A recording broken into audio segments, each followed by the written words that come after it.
Selanjutnya di sini saya akan menjelaskan mengenai dasar teori pada praktikum motor servo putar lawan arah. Yang pertama dari motor servonya sendiri ialah jenis motor yang memiliki mekanisme kontrol yang presisi dan dapat diatur untuk berputar pada posisi tertentu. Motor servo terdiri dari motor DC, gearbox, dan unit kontrol yang terintegrasi.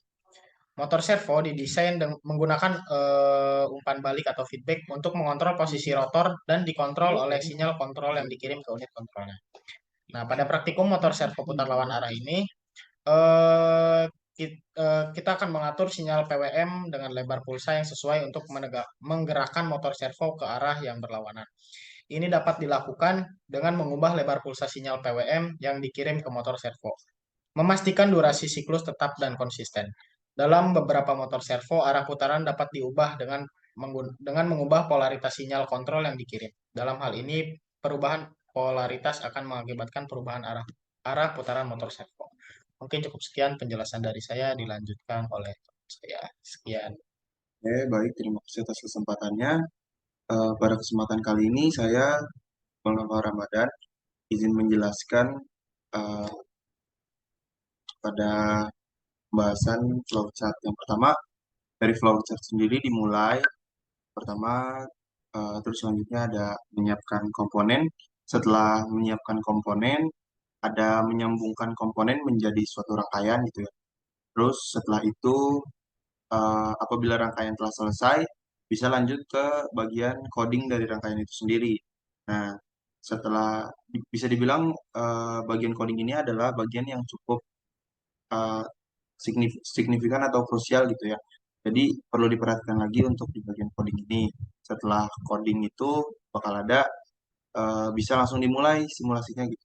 Akan tetapi bila runningnya gagal mungkin bisa dicek kembali dari bagian coding rangkaiannya apabila ada yang salah gitu. Setelah dimulai simulasi di situ kita bisa memiliki beberapa opsi gitu ya. Menekan tombol pada keypad gitu ya. Di sini dari codingan kita buat untuk angka satunya sendiri yaitu berfungsi untuk motor servo berputar searah jarum jam 45 derajat. Terus apabila kita tekan angka 2 gitu ya, motor servo berputar searah jarum jam 90 derajat. Yang ketiga, angka 3, motor servo berputar searah jarum jam 180 derajat, lalu berputar berlawanan arah jarum jam 180 derajat. Lalu apabila kita pencet angka 4, motor servo berputar berlawanan arah jarum jam 45 derajat. Lalu di angka 5, eh, kita akan motor servo berputar berlawanan arah jarum jam 90 derajat. Oke, mungkin selanjutnya apabila eh, bisa berjalan dengan baik gitu ya, itu bisa dikatakan codingan telah berhasil dan selesai. Terima kasih mungkin dari flowchart cukupkan. Baik, pada praktikum kali ini mengenai pengendali motor servo, di sini membutuhkan beberapa alat komponen untuk menunjang praktikum kali ini agar berjalan.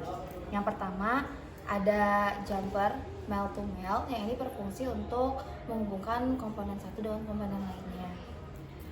Yang kedua ada keypad 4x4. Di sini ada perbedaan hitam dan putih. Hitam ini berarti baris dan putih ini berarti kolom.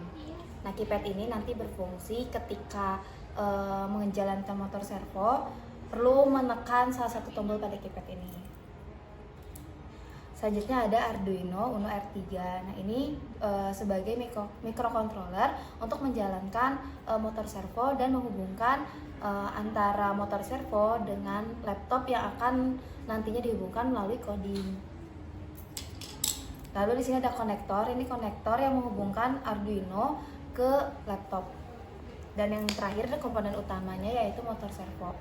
Jadi nanti motor servo ini sebagai komponen utama pada praktikum ini dan diuji coba apakah ketika ditekan keypad pada nomor tertentu motor servo ini dapat berjalan atau tidak. Terima kasih. Oke, baik. Pada praktikum servo ini saya di sini akan merakit rangkaiannya. Yang pertama di sini kita siapkan kabel male to male-nya yang akan kita sambungkan ke keypad. Nah, di sini kita masukkan dulu ke semua lubangnya dari baris pertama sampai kolom terakhir.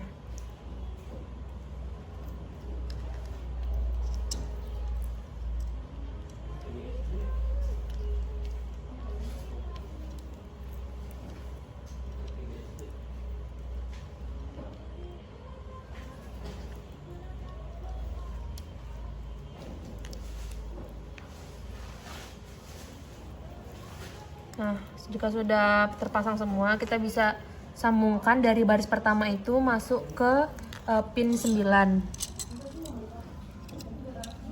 Lalu berikutnya ke pin 8. Baris ketiga masuk ke pin 7.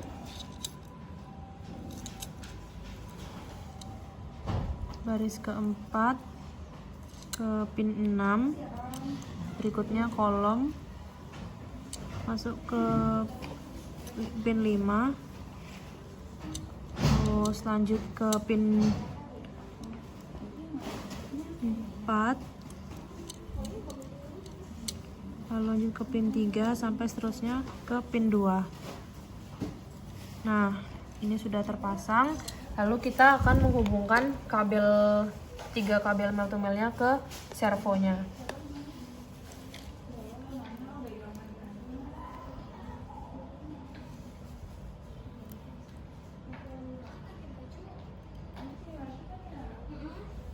Nah, udah.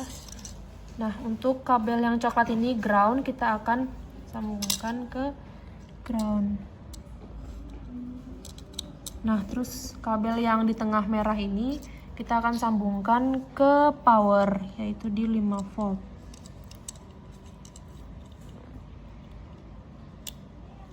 Nah, untuk yang paling ujung merah oranye ini ke pin 13. Nah, untuk rangkaian dari praktikum servo ini mungkin cukup sekian. Terima kasih. Di sini saya akan melanjutkan pada bagian coding untuk Arduino Uno.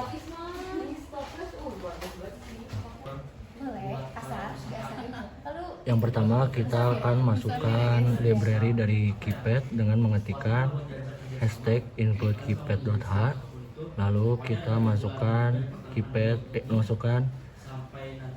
library dari servo dengan mengetikkan hashtag include servo.h.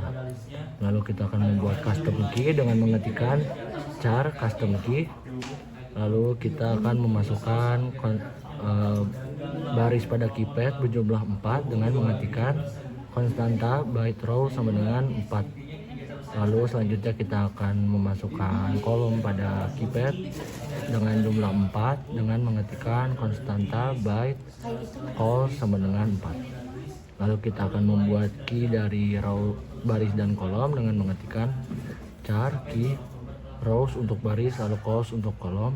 Lalu kita akan masukkan angka-angka atau inputan dari keypad tersebut mulai dari 1 hingga A, lalu lanjut hingga tanda bintang dan huruf D.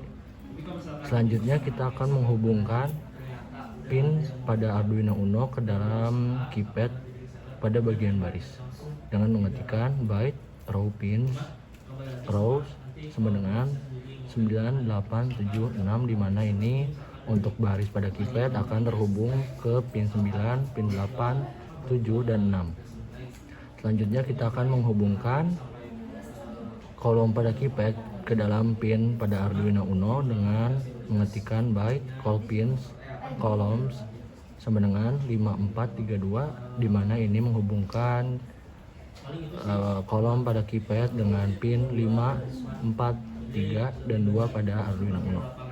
Lalu kita akan membuat make mapnya dengan mengetikkan keypad sama dengan keypad dalam kurung make key map keys row pins call pins rows lalu calls. Lalu kita akan hubungkan ke servonya dengan servo my servo. Lalu kita lanjut dengan void setup. Pada void setup dimasukkan my servo.attach 12, ini menghubungkan servo output servo pada pin 12. Lalu untuk my servo write-nya dimulai dari 0, jadi posisi servo mulai dengan berhenti atau pada 0. Lalu untuk bagian utamanya void loop, kita akan masukkan custom key itu untuk menghubungkan keypadnya terlebih dahulu dengan mengetikkan custom key sama dengan keypad.getKey. Lalu kita masukkan kondisinya, di mana pada kali ini kita akan menggunakan kondisi jika ditekan angka 3 pada keypad maka servo akan berjalan. Dengan mengetikkan if custom key sama dengan 3 lalu my servo dot right 180 akan berputar 180 derajat.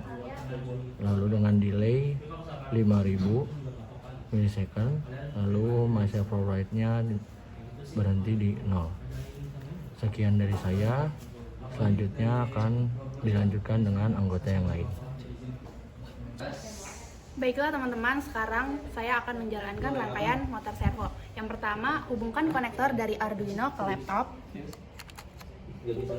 Kemudian, codingan yang sudah tadi di input, kita upload. Setelah itu, kita pencet angka 3 pada keypad. Lalu motor servo akan berputar 180 derajat. Oke, di sini saya akan menyampaikan kesimpulan dari hasil praktikum kelompok kami, yaitu praktikum motor servo. Jadi kesimpulannya, kelompok kami berhasil membuktikan bahwa ketika keypad ditekan angka 3, maka motor servo akan berputar berlawanan arah jarum jam sebesar 180 derajat.